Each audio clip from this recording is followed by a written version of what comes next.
Vous ne le savez peut-être pas, mais en plus d'animer Imo Inside, j'ai créé mon agence de gestion locative qui s'appelle BIM Property. Vous qui m'écoutez, vous venez peut-être de signer pour acheter un appartement que vous voulez louer. C'est le moment de vous simplifier la vie et de confier la gestion de votre appartement ou de vos bureaux à une super agence. Rendez-vous sur bimproperty.fr. Notre équipe vous garantira une location sur mesure et maîtrisée sur les aspects administratifs, comptables et techniques. BIM Property, c'est un interlocuteur dédié, une astreinte 7 jours sur 7, l'assurance de trouver un bon locataire et de suivre pas à pas la vie quotidienne de votre bien. Fini les mauvaises surprises, les pertes de temps et les loyers impayés. Pour info, nous sommes implantés en Île-de-France et en région marseillaise. Je vous mets le lien vers le site de BIM Property en commentaire.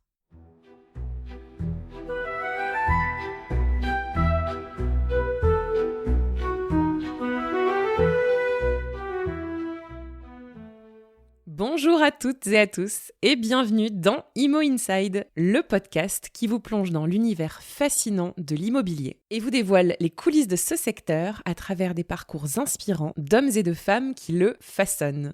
Alors avouons-le, mon dernier épisode avec Anne-Laure Tomareno a littéralement explosé les compteurs. Je ne sais pas si c'est Imo Inside qui commence à se faire un nom ou si c'est ma brillante invitée qui a su captiver vos cœurs. Et je dois bien l'avouer, ce ne serait pas une surprise. Mais en tout cas, c'est un réel plaisir de voir qu'en à peine 4 mois, mon projet de podcast a évolué d'une simple idée à une aventure qui visiblement vous enthousiasme. Alors, un grand merci à vous tous.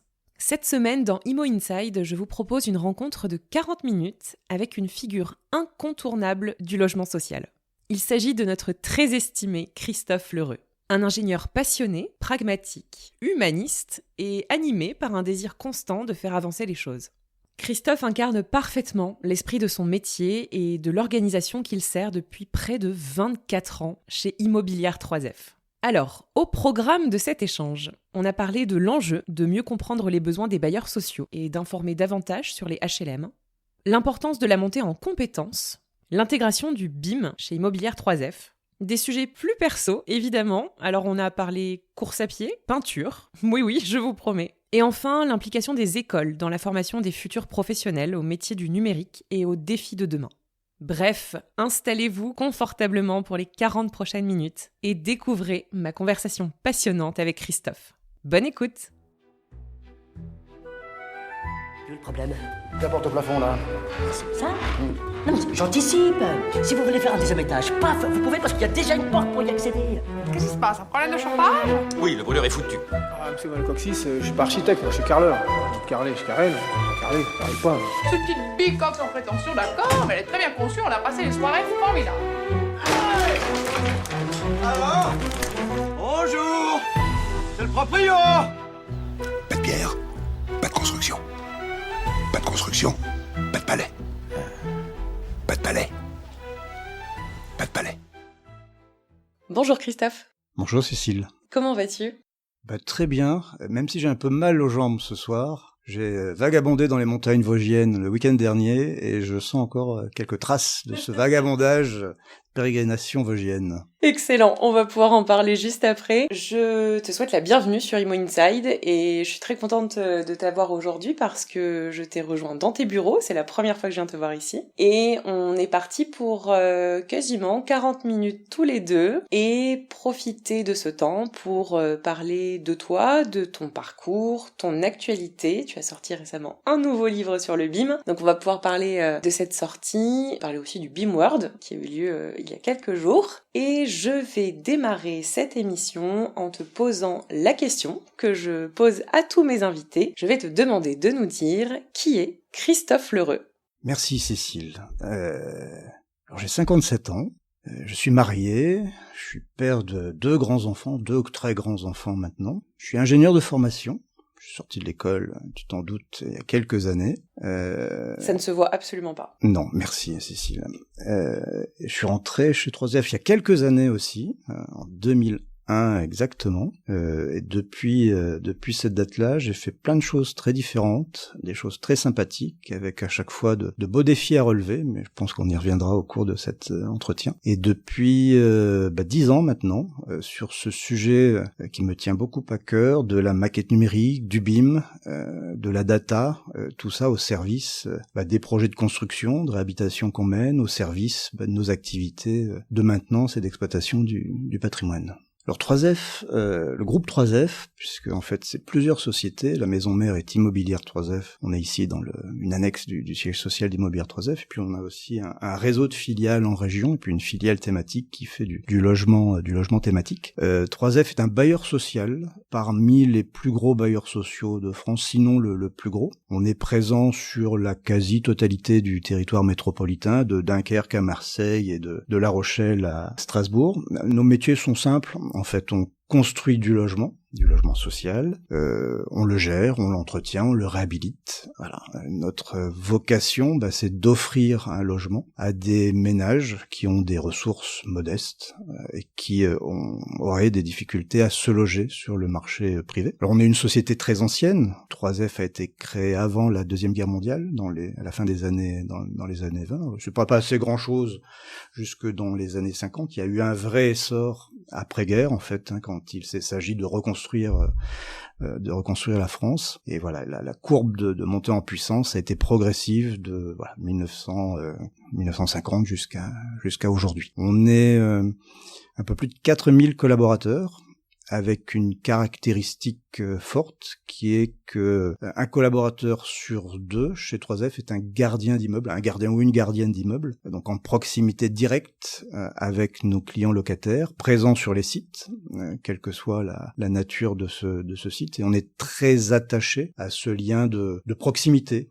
avec nos clients locataires. On considère que c'est extrêmement important. Parfois, on est le dernier représentant des pouvoirs publics, entre guillemets, sur certains territoires, et on considère que c'est effectivement extrêmement important de rester présent sur ces terrains-là. Est-ce qu'aujourd'hui vous avez des spécialités qu'on ne retrouve pas chez vos concurrents ? Je te tends un peu la perche avec le BIM. Alors, je rebondis à ta question. Tu dis, parmi vos concurrents, on n'a pas réellement de concurrence finalement, parce que dans le secteur du logement HLM, il y a beaucoup d'organismes, puisque de mémoire, il y a plus de 500 organismes HLM en France. Alors, des sociétés de toute taille, on imagine bien. Et il n'y a pas réellement de concurrence entre nous. On est tous portés par cette même ambition qui est de proposer du logement abordable. Alors, malgré tout, je nuancerai un peu mon propos. Il peut y avoir de la concurrence tout en amont du cycle de vie de bâtiment, quand il s'agit d'aller acheter un terrain, d'aller trouver un terrain ou d'aller trouver un immeuble à acquérir pour le rénover et le passer en statut HLM. Donc là, effectivement, entre organismes, il peut y avoir un petit peu de concurrence à celui qui achètera le mieux le terrain en question. Il peut y avoir également de la concurrence d'ailleurs avec les promoteurs privés qui ambitionnent ce même terrain. Mais une fois qu'on a acquis le terrain, ensuite on est sur des relations tout à fait cordiales et tout à fait intéressantes. Je pense que c'est aussi un secteur qui se caractérise par ça. On a des échanges très fréquents, très nourris, très denses, très transparents avec non pas nos concurrents, mais nos confrères, sur tout un tas de sujets, en particulier celui qui nous anime là ce soir, le sujet de la maquette numérique du BIM. Notre organisation professionnelle, qui est l'USH, l'Union sociale pour l'habitat, entretient ce réseau de correspondants BIM, référents BIM, directeurs BIM, pour essayer d'entretenir et de partager les bonnes pratiques autour de l'adoption du BIM chez nous. J'avais posé la question à Alexandre Bompard, qui était d'ailleurs le premier invité d'Imo Inside, pour connaître sa définition du BIM. Alors tu imagines bien que je vais renouveler cette question pour apporter un peu plus de matière à ce vaste sujet. Est-ce que tu peux nous donner ta définition du BIM ? Alors, j'imagine, je l'ai plus en tête, j'ai plus en tête la réponse qu'a faite Alexandre. Alors je pourrais te redire la définition de BIM telle qu'elle apparaît dans la norme 19650, l'utilisation d'une représentation numérique partagée, patati patata. Tout ça est bien sûr vrai, mais je donnerais plutôt une interprétation du point de vue du maître d'ouvrage, qui est pas forcément celle qui figure dans la définition officielle de la. Nous, en tant que maître d'ouvrage, finalement, on est principalement destinataire et j'ajouterai entre parenthèses client, de la maquette numérique. Et c'est cette maquette numérique qui représente le projet dans ses différentes phases d'avancement qu'on va utiliser, qu'on va exploiter. On va pouvoir, à travers la maquette numérique, mieux comprendre le projet qui est présenté par la maîtrise d'œuvre. On va pouvoir l'analyser, on va pouvoir se montrer curieux et puis aller zoomer ou faire une coupe à des endroits stratégiques du projet. Donc le BIM, pour nous, c'est d'abord cette maquette numérique, cet objet transitionnel entre le maître d'œuvre et le maître d'ouvrage, qui va nous offrir un degré de liberté supplémentaire par rapport à ce qu'on avait précédemment. Et dans le monde ancien, quand on n'avait pas de maquette numérique, la maîtrise d'œuvre nous envoyait le dossier APS, le dossier APD, le dossier Pro, etc., etc. Et finalement, à travers les plans, on avait ce que voulait bien nous donner à voir la maîtrise d'œuvre. Bon. Là, avec le BIM, avec la maquette, cette pièce complémentaire au dossier d'études qu'on reçoit, on a cette possibilité d'aller regarder là où on a envie d'aller regarder. Et l'expérience qu'on en a aujourd'hui, après ces nombreuses années, cette dizaine d'années de pratique, c'est qu'on a acquis des réflexes. Et on va systématiquement voir là où on sait qu'il peut y avoir potentiellement des problèmes ou des risques. Typiquement, on sait que les accès en toiture terrasse sont des aspects qui sont pas toujours très bien traités en conception. Donc désormais, dans nos usages, dans notre utilisation de la maquette, on va aller faire la bonne coupe au bon endroit pour aller examiner comment on accède en toiture terrasse, parce que souvent sur la toiture terrasse il y a des équipements techniques, et on se dit demain quand le bâtiment sera en exploitation, comment le technicien qui entretient la VMC ou la machinerie ascenseur va accéder à cet endroit-là.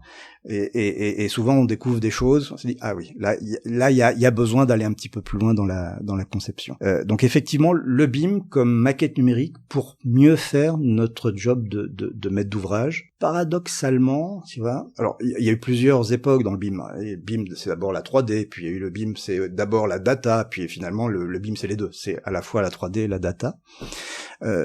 Sur la 3D, ça apporte beaucoup de choses dans la compréhension et l'analyse du projet, à travers l'exemple, par exemple, que je donnais il y a un instant. La data, je vais pas dire que ça a fait pchit, mais on cherche encore, c'est paradoxal ce que je veux dire, mais on cherche encore la bonne utilisation des données qui sont dans les maquettes. Avec l'équipe, quand on reçoit une maquette, on en extrait habituellement un tableau de surface, façon très très classique, puis on pousse ça au chef de projet construction chez nous en disant regarde ce qu'on a pu extraire de la maquette, c'est super. Bon.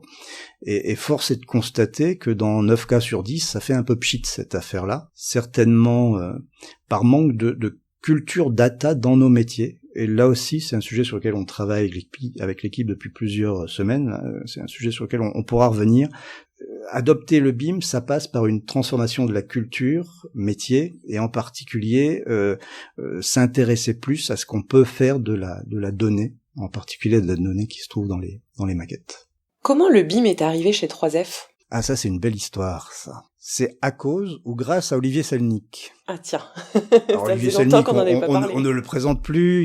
C'est le directeur du master spécialisé BIM de l'école des ponts et de l'ESTP. Il est architecte. Il est AMO BIM. Puis, comme tu l'évoquais tout à l'heure, il est à mes côtés le co-rédacteur du livre BIM 10 ans de pratique. Alors, c'est en 2014 que tout ça est arrivé. 2014, c'est aussi ce qu'on présente comme étant l'année zéro du BIM. Donc, 3F, c'est inscrit aussi dans cette dynamique-là. À l'époque, nous avions pour directeur général Yves Lafoucrière, qui est aujourd'hui à la retraite, bien sûr, mais qui reste présent dans l'environnement de la construction et du BIM, puisque il y a encore quelques mois, il était encore le président du plan BIM. Et Yves Lafoucrière, lors d'un comité exécutif au printemps 2014, avait invité Olivier, à l'initiative de Pierre Polo, qui était à l'époque notre directeur de la maîtrise d'ouvrage, pour qu'Olivier vienne devant le comité exécutif présenter ce qui était en train d'émerger dans le secteur de la construction et de l'immobilier à cette époque-là. Bon, moi, je n'écoutais à ce moment-là que d'une oreille, parce que j'étais tout à fait sur autre chose, en disant, je comprends pas bien ce qu'il me raconte, ce monsieur, là, mais il a l'air très savant. Alors,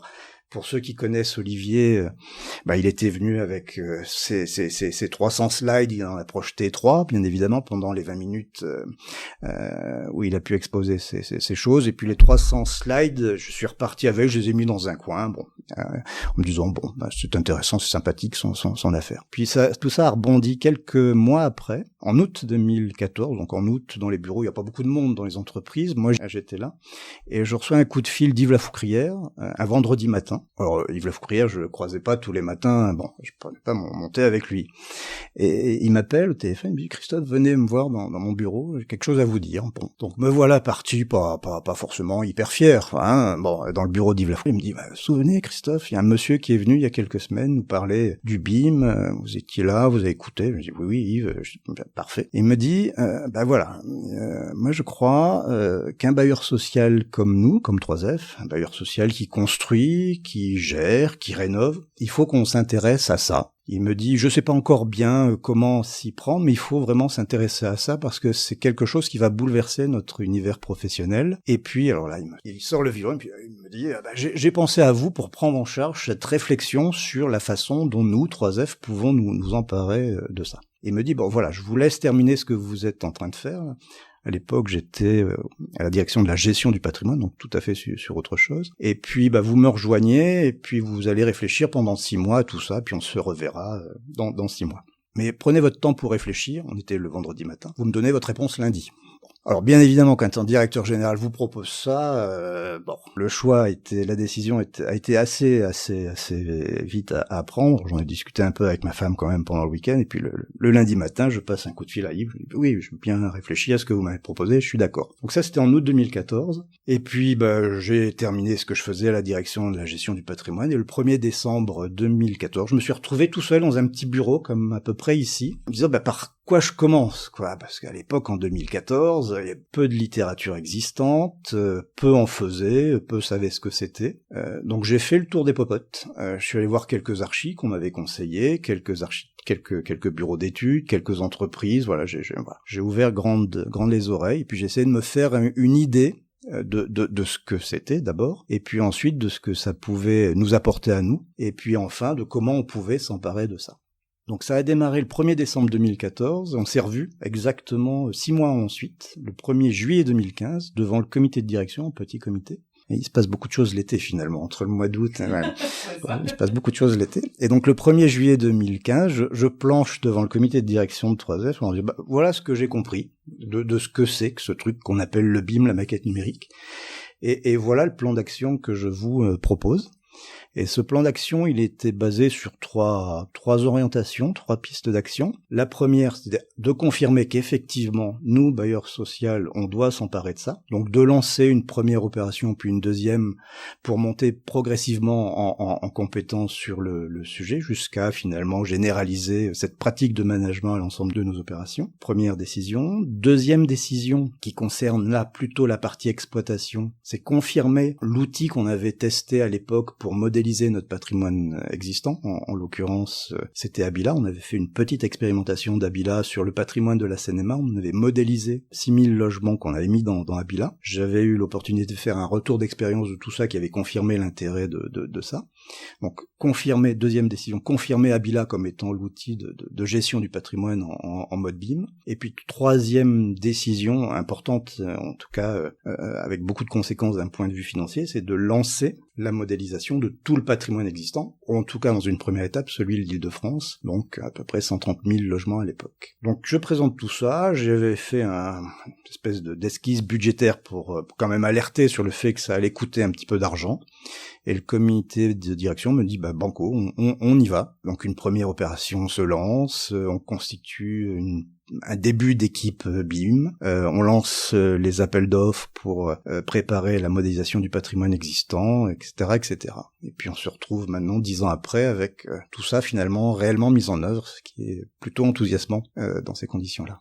Je comprends un peu plus le titre de ton livre, BIM, 10 ans de pratique. Est-ce que le fameux 10 ans qui apparaît sur ton livre, coécrit avec Olivier, est-ce qu'il y a un lien avec ta propre expérience? Oui, nécessairement, parce que finalement on a été parmi les premier bailleur social, maître d'ouvrage à se lancer là-dedans. Alors, il y a nos amis normands d'Habitat 76 qui avaient fait, je pense que c'était les premiers d'ailleurs à se lancer dans le BIM. Ils avaient quelques expériences de premières opérations en BIM quand nous on a lancé notre première opération qui était une opération dans l'Essonne à Grigny. Mais voilà, on a fait partie du groupe de tête. Et puis, comme à chaque fois, quand on fait partie d'un groupe de tête, on passe par toutes les phases, finalement, de l'enthousiasme du début, de la réception de la première maquette où on se dit, qu'est-ce qu'on va faire de ça? Enfin, voilà. Tout ça a été un long processus d'apprentissage, de maturation. J'ai relu pour le bouquin très récemment le premier cahier des charges BIM qu'on avait fait pour cette opération à Grigny.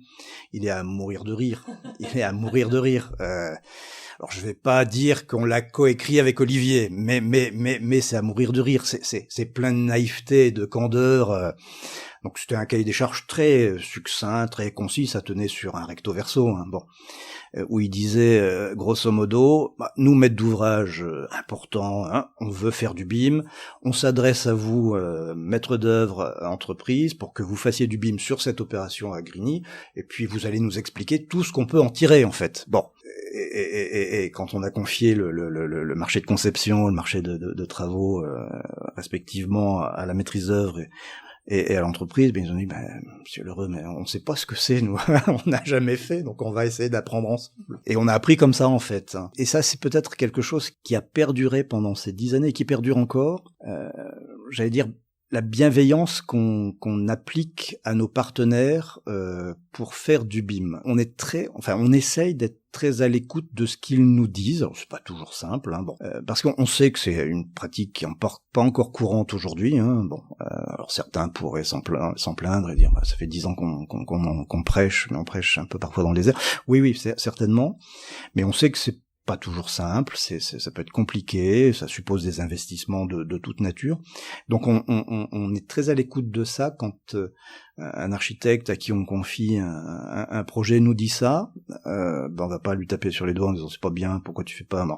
On va essayer de faire quelque chose, de s'adapter en fait, d'adapter notre ambition BIM à ce qu'on peut raisonnablement faire ensemble. Et un premier archi qui n'a jamais fait de BIM, ça a été le cas sur l'opération que j'évoquais il y a un instant. Alors même si nous au départ on avait plein d'objectifs, plein de cas d'usage, on s'est dit avec vous, votre première opération, on va faire des choses raisonnables. Vous allez déjà nous produire une maquette qui est pas trop mal modélisée, pas trop mal ficelée, puis on va essayer d'en faire quelque chose ensemble. Ce qui caractérisait notre démarche au début, je pense que ça a été une couleur finalement tout au long de ces 10 ans, et aujourd'hui encore, on est là-dessus.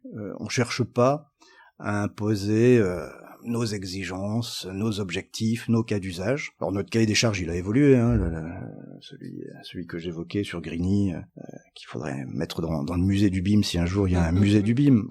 On est passé là aussi par plusieurs versions du cahier des charges BIM. Aujourd'hui, je crois qu'on en est à la 3e ou à la 4e sur 10 ans. Ouais, donc, tu vois, c'est une évolution. Enfin, on change de version tous les 2 ou 3 ans. Et à chaque fois, on a eu en tête ce souci de faire quelque chose pratique, utile, pas prise de tête, facile à lire, facile à comprendre. Pas encore atteint la perfection, mais on travaille dans ce sens-là. Là, on a remis sur la table le travail de cahier des charges BIM. On espère qu'on pourra en produire une nouvelle version d'ici la fin de l'année, mais toujours avec ce même état d'esprit d'essayer d'embarquer finalement l'ensemble des parties prenantes. On intervient tous les deux sur la formation certificat chef de projet BIM, ton formation conseil. Est-ce que tu aimerais voir plus d'écoles proposer justement des formations pour parler un peu plus du BIM? Tu vois, je suis intervenue il y a peu de temps à l'ESPI, qui est comme une grande école d'immobilier. J'ai une matière sur les nouvelles technologies et évidemment que j'aborde le BIM. Je sonde toujours mes étudiants pour savoir s'ils connaissent le BIM. Sur une 30aine d'élèves, j'en ai à peine 2 qui osent lever la main en disant « Oui, on en a déjà entendu parler ». Est-ce que tu penses qu'aujourd'hui, les formations sont trop limitées ? il y a un truc qui marche pas dans les formations. Enfin, on a certainement, mais comme beaucoup de choses dans le BIM, on a voulu mettre la charrue avant les bœufs. La première formation, finalement, si on revient quelques années en arrière, la première formation qui a existé sur le BIM, c'est notre fameux master spécialisé de l'école des ponts et de l'ESTP. Déjà, rien que ça, je trouve, si on y réfléchit 2 minutes, ça envoie un message particulier à la profession. Ça envoie le message suivant: si vous voulez vous former au BIM, c'est un bac+6. Ouf! Imagine l'électricien au fin fond de l'Auvergne, ou la petite entreprise de travaux dans l'est de la France, ou la petite agence d'architecture en Bretagne. C'est oh là là. Si je veux comprendre comment ce truc-là, avec des grands guillemets, peut m'être utile, il faut que j'aille viser un diplôme bac+6. Bon, déjà c'est un frein. Alors c'est toujours plus facile de le dire maintenant avec le recul, mais peut-être qu'on aurait pu ou dû, enfin je ne sais comment le dire, mais y aller dans le bon ordre, commencer à sensibiliser, pourquoi pas en bac pro, en manipulant une maquette, puis en licence professionnelle, en BUT, en DUT, puis en école d'ingé, en école d'archi, pour enfin aller. Là on a fait un peu l'inverse de tout ça. Alors les choses malgré tout, c'est toujours un sujet qui m'intéresse moi, la formation, l'enseignement. On est nous très souvent sollicités, par exemple, faut pas que je le dise trop fort pour que les étudiants n'écoutent pas, n'entendent pas, mais on est très souvent sollicité par des établissements d'enseignement supérieur pour récupérer des maquettes pour servir d'exercice pédagogique, voire d'exercice d'examen. Voilà. Donc ça à des niveaux, je dis bac professionnel, bac+2, bac+3. Donc les choses avancent bien, et finalement on a l'impression à travers ça qu'on met les choses dans l'ordre finalement, où on forme chacun, chaque professionnel, chaque futur professionnel au bon niveau où il doit être formé. Ce qui me désole un peu là-dedans, et c'est un sujet sur lequel on discute assez régulièrement avec Olivier Selnik, c'est finalement le peu d'empressement de bon nombre d'écoles d'architecture à proposer un enseignement autour du numérique, autour du BIM, autour du process collaboratif. Il y a forcément sur les 50 formations à l'architecture, au moins, enfin j'ose espérer un module d'initiation à un outil de modélisation, Revit ou Archicad, qu'importe. Mais au-delà, pour beaucoup d'écoles d'architecture, il y a pas grand-chose. Et c'est quand même l'architecte qui est à la base de tout ça. Enfin, voilà. Nous, on peut se former. Et à travers le certificat que tu évoquais il y a un instant, Cécile, moi j'ai vu beaucoup de maîtres d'ouvrage venir se former dans ce certificat BIM proposé par la formation de l'école des ponts. Et finalement, c'est pas tellement les maîtres d'ouvrage qui devraient venir se former, c'est plutôt les maîtres d'œuvre. Alors, heureusement, aujourd'hui, dans ce certificat, il existe un module de spécialité dédié à la maîtrise d'œuvre, mais tu vois, il est tout récent, ça date de l'an dernier, parce que précédemment, il n'y avait pas de demande de la part des maîtrises d'œuvre pour venir se former. C'est quand même bien dommage, parce que tout part de là. C'est bien l'architecte qui, le premier, pose les bases du projet et de la maquette numérique qui définit le projet. Il y a un vrai paradoxe autour de la formation continue, donc au-delà de la formation initiale. Quand on regarde les enquêtes publiées par le plan BIM, tous les professionnels se plaisent à dire qu'il y a un besoin de formation. Tout le monde dit oui, j'ai besoin d'être formé.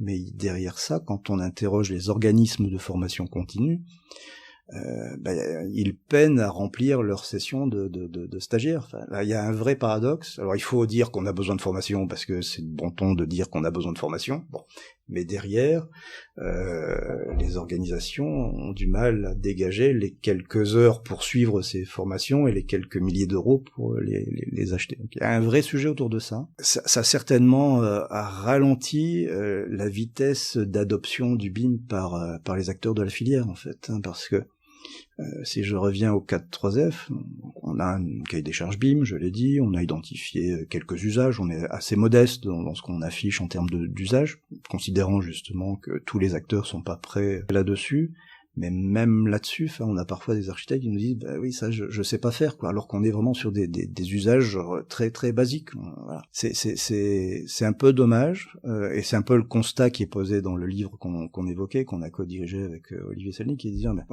alors il ne s'est pas rien passé pendant 10 ans. Il ne s'est pas rien passé pendant 10 ans, et il y a un certain nombre de témoignages dans le bouquin qui montrent qu'effectivement les choses ont progressé, mais 10 ans c'est long quand même. Enfin, pourquoi aujourd'hui on n'a pas une adoption massive du BIM pour tous les projets, par tous les acteurs? Ça reste un petit peu un mystère, alors qu'on essaye d'éclairer dans le bouquin, mais je pense qu'on n'a pas encore complètement cerné ce problème-là. J'ai envie de te parler un peu de tes défis personnels. Alors là, tu vas me dire, des défis personnels, j'en ai rempli un largement ce week-end avec ma course dans les Vosges. Est-ce que dans ton parcours, tu as peut-être rencontré quelqu'un ou est-ce qu'il y a un événement marquant dont tu voudrais nous parler qui a marqué ta vie ? Oui, ma vie professionnelle. De nature, alors ça peut-être te paraître tout à fait curieux, mais je suis quelqu'un d'assez timide et de réservé. Pas très à l'aise en public. Ça a été ma nature en tout cas, ça l'est peut-être un peu moins aujourd'hui. Il y a eu une bascule à un moment donné. J'ai rencontré, mon patron à une époque a été Jean-Marie André, alors, que les gens de 3F, les plus anciens en tout cas, connaissaient. Jean-Marie André était le directeur général adjoint de 3F, il avait en charge la gestion du patrimoine de 3F. Et j'ai travaillé sous sa responsabilité quelques années, en 2004 jusqu'en 2007 à peu près. Et il m'a confié le projet de certification ISO 9001 des activités de gestion. Donc ça couvrait tout le spectre des activités de gestion locative, la gestion locative, le quitancement, le recouvrement, le développement social, la gestion de proximité, la gestion technique. Il m'a mis en responsabilité sur ce projet-là, alors qu'il est un projet conséquent, puisque ça s'agissait d'embarquer quelques 1000 collaborateurs, si on incluait les gardiens d'immeubles. Il m'a mis là-dessus, en tête de pont de ce projet-là. Alors, on a obtenu la certification. Et il m'a mis sur scène. Mais réellement, il m'a mis sur scène. C'est-à-dire, sur les 3 ans qu'ont duré le projet, 2 ans et demi qu'ont duré le projet pour obtenir la certification, on a organisé un certain nombre de manifestations pour embarquer les managers.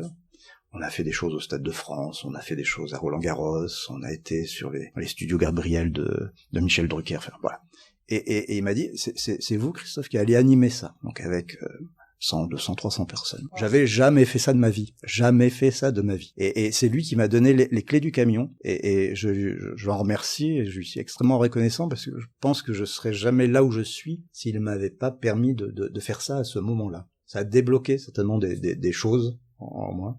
Et c'était un grand bonhomme, hein. Enfin, il est toujours en vie, hein. Il est certainement âgé maintenant, mais c'est vraiment un grand monsieur du logement social. En tout cas, il a beaucoup marqué chez 3F. Ouais. Il a beaucoup marqué ceux avec lesquels il a travaillé. C'est vrai que je peux rebondir sur ce que tu viens de dire. On a plutôt l'impression que t'es à l'aise en public, mais je suis assez d'accord sur le fait que de temps en temps se lancer comme ça dans le grand bain, ça peut apporter un vrai déclic pour le reste d'une vie. Pour le coup, tu vois, quand je vois les derniers articles sur LinkedIn, sur l'engouement qu'il y a eu autour de toi, autour d'Olivier, pour la sortie de ton livre, au BIM-World notamment, a priori ça a bien marché. Oui, et ces rencontres-là, de rencontrer quelqu'un ou quelqu'une qui te dit, vas-y, je vais te mettre en avant, c'est important, enfin. Sauf avoir un ego surdimensionné de le faire naturellement, mais bon, c'est pas moi, c'est pas la majorité des gens. Mais c'est ce que j'essaye de refaire à ma petite échelle avec les membres de l'équipe, quoi.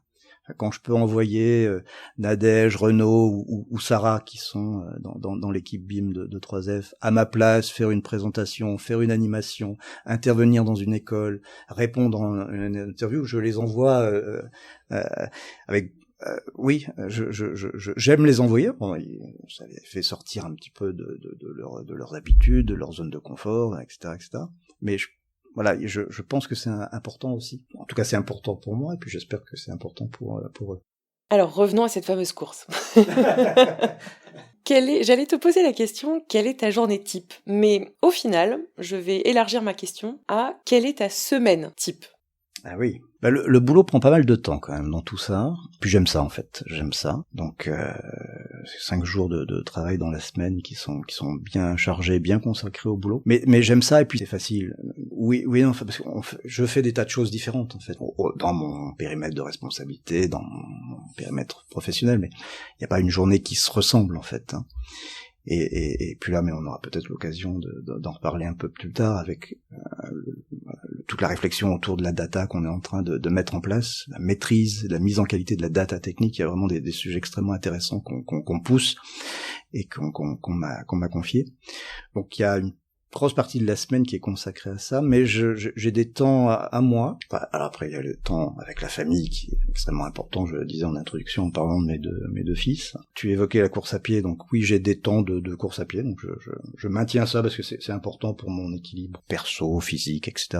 Donc je cours très régulièrement le soir, pas toujours très pratique pour mon épouse, mais enfin bon, avec l'habitude, ça le fait, donc je cours le mardi soir, le jeudi soir, et puis peut-être parfois un peu le week-end. Je tiens beaucoup beaucoup à garder ces temps-là. Et puis je le fais depuis quelques années, je le fais en club, ce qui permet aussi d'avoir de la relation sociale avec des gens qu'on côtoie pas dans d'autres sphères que là, finalement, dans le milieu sportif, associatif. Donc ça, c'est façon de sortir un peu du cadre professionnel. Une autre passion que j'ai découverte au moment du Covid, quand on était tous enfermés, là, il y a quelques années, j'ai retrouvé chez moi à la maison du papier à dessin, des crayons de couleur, et je me suis remis, je faisais ça quand on était gamin comme tous les gamins, je me suis remis à dessiner. Alors une fois qu'on a été libéré, je suis allé m'acheter une boîte de pastels. Donc j'ai commencé par faire des pastels. Bon, mais le pastel c'est compliqué. Enfin, ça a énervé ma femme parce qu'on en met partout en fait. Hein. C'est de la craie.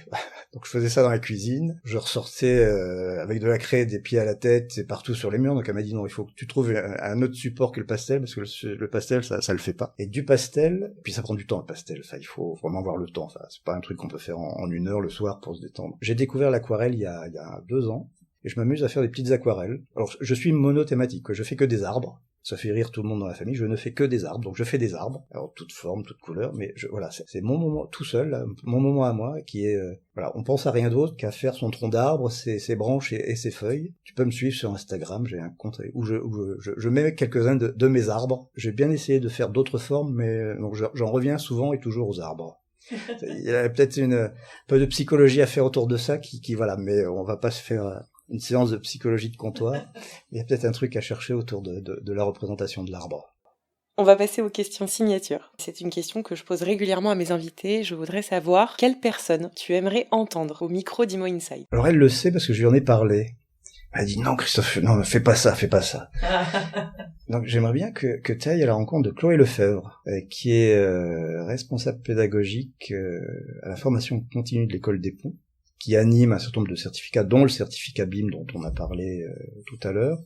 Je pense que son regard, de par sa position dans un organisme de formation, son esprit curieux, ça peut donner des choses tout à fait intéressantes sur ce qui est en train de se jouer aujourd'hui dans ces métiers de la construction, de l'exploitation immobilière, sur les enjeux qu'il y a à relever, et puis bien évidemment sur les aides que la formation continue peut apporter pour permettre aux professionnels d'aborder dans de bonnes conditions ces nombreux défis qui sont devant nous. C'est une super idée. J'avais parlé avec Chloé la dernière fois qu'on avait eu une formation sur le certificat chef de projet BIM, et elle m'avait dit tu sors un podcast. Et c'est vrai que c'est une très très bonne idée, et en plus elle rejoindra la famille femme d'Imo Inside. Ça c'est super important, j'y tiens énormément. C'est une très bonne idée. Je te remercie Christophe. Je te pose une dernière question. Ton secteur, celui du HLM, évidemment mérite de pouvoir en faire une promotion auprès des étudiants, parce que c'est un secteur qui est, à mon sens, méconnu dans certaines écoles, sans se le cacher, qui n'est pas forcément très sexy. Qu'est-ce que tu dirais aux étudiants ou aux futurs étudiants, ou peut-être même à des personnes en reconversion, en recherche d'un nouveau travail, qui s'interrogent sur ce secteur, sur ces métiers? Qu'est-ce que tu leur dirais pour les convaincre? Plein de choses. Moi je suis tombé là-dedans complètement par hasard. Enfin pas complètement par hasard, mais avec beaucoup de hasard. Après la sortie d'école, j'ai fait 10 ans de conseil en organisation système d'information. Puis au bout de 10 ans, j'en ai eu un peu marre de jouer aux gentils consultants, j'avais envie de passer un petit peu à autre chose. Et à l'époque, ça remonte à quelques années, Le Monde, dans son édition du mardi soir, publiait encore quelques pages avec des offres d'emploi, et j'avais répondu à une annonce d'Immobilière 3F qui recherchait un responsable organisation. Un peu, enfin, c'est plus le titre responsable organisation que le secteur d'activité qui avait attiré mon regard. J'ai répondu, et puis j'ai été pris à ce poste-là, sans savoir bien où je mettais les pieds. Et les plus anciens d'entre nous, ceux qui sont dans le secteur depuis très très longtemps, plus longtemps que moi encore, disent on rentre souvent dans le secteur du logement HLM par hasard, mais on y reste par conviction. Quel que soit le statut de nos organisations HLM, qu'on soit office, OPAC, entreprise sociale pour l'habitat, société anonyme, COP, on a tous pour mission une mission d'intérêt général, d'intérêt social, d'utilité sociale, qui est proposée de fournir le logement, donc un bien essentiel pour se construire, proposer des logements à des prix abordables pour des familles qui ne pourraient pas se loger. Et ça, c'est quelque chose qui nous fait bouger tous les jours. Alors, on n'est pas tous dans nos métiers, c'est mon cas, en confrontation directe avec les locataires. Moi, je vois très peu les locataires dans ce que je fais là aujourd'hui. Mais quelque part, même si on se le dit pas tous les jours avec l'équipe, on a ce sentiment de travailler pour quelque chose. Je pense que dans notre époque actuelle, très perturbée, compliquée, où les jeunes générations ont du mal parfois à se retrouver dans le monde professionnel, je vois bien comment sont mes deux fils, finalement se dire je vais intégrer un secteur d'activité qui a une vision, qui sert un intérêt, qui sert à quelque chose, c'est un petit supplément d'âme dans le boulot qu'on fait et qui nous prend beaucoup de temps. On n'est pas mu uniquement par l'atteinte d'un objectif de chiffre d'affaires. Si tu poses la question là autour de nous, vous connaissez le chiffre d'affaires de 3F, je pense que la plupart des collaborateurs qui sont autour là diraient non, je connais pas le chiffre d'affaires de 3F parce que c'est pas le tableau de bord qui est publié tous les mois par le contrôle de gestion. Donc il y a ça qui nous porte et c'est extrêmement enthousiasmant. Après, je prendrai mon cas perso, moi je suis rentré ici en 2001, donc ça fait 24 ans que je suis là. J'ai pas eu le temps de m'ennuyer en fait, parce que alors certes 3F est une boîte d'une certaine taille, donc qui permet aussi ça, bien évidemment, mais sur ces plus de 2 décennies de travail chez 3F, j'ai fait des tas de choses différentes. On l'a évoqué un petit peu tout à l'heure, depuis 10 ans sur des sujets liés à la maîtrise d'ouvrage et à l'exploitation autour de la maquette numérique, de la data. Avant, j'ai travaillé pour la gestion du patrimoine. Enfin, la gestion du patrimoine, c'est le quitancement, le recouvrement, le développement social, Avant ça, je travaillais sur un projet en lien avec la qualité, on en a parlé aussi. Ouais. Donc ça offre aussi, et je sais que notre direction des ressources humaines est très attachée à ça, des parcours professionnels enrichissants parce qu'on a cette possibilité de passer d'un job à l'autre. Et plus spécifiquement pour ce qui est de 3F, on appartient à la grande maison Action Logement. Là aussi, il y a de nombreuses passerelles qui sont possibles entre nous et puis nos cousins, autres bailleurs sociaux qui appartiennent à Action Logement. On espère que tes arguments auront convaincu et séduit les personnes qui nous écoutent, mais je n'en doute pas. Je te remercie beaucoup, Christophe, pour cet échange. J'espère de tout cœur, mais je n'en ai aucun doute, que ton livre, coécrit avec Olivier Céline-Nick, marchera. Pour te retrouver, je mettrai donc les liens vers les réseaux sociaux que tu as évoqués tout à l'heure. Merci beaucoup, Christophe. Merci, Cécile. Et voilà, mon échange avec Christophe Lheureux touche à sa fin. J'espère que vous avez trouvé cette conversation enrichissante, que ce soit sur l'univers du HLM, son évolution vers le numérique, ou encore les perspectives que cela ouvre. J'espère que vous avez pu en tirer quelques clés et, pourquoi pas, une inspiration nouvelle. Olivier et Chloé, vos oreilles ont dû siffler. Préparez-vous à ce que je vous appelle très prochainement. Quant à vous, mes chers auditeurs et mes chères auditrices, je compte sur vous pour faire vivre encore plus Imo Inside. Partagez le podcast, faites-le connaître autour de vous, car c'est grâce à votre soutien précieux qu'il continue de grandir et de se réinventer. Vous êtes géniaux, vraiment, alors merci. Je vous dis à très vite pour un nouvel épisode, toujours plus passionnant et surprenant. À bientôt sur Imo Inside.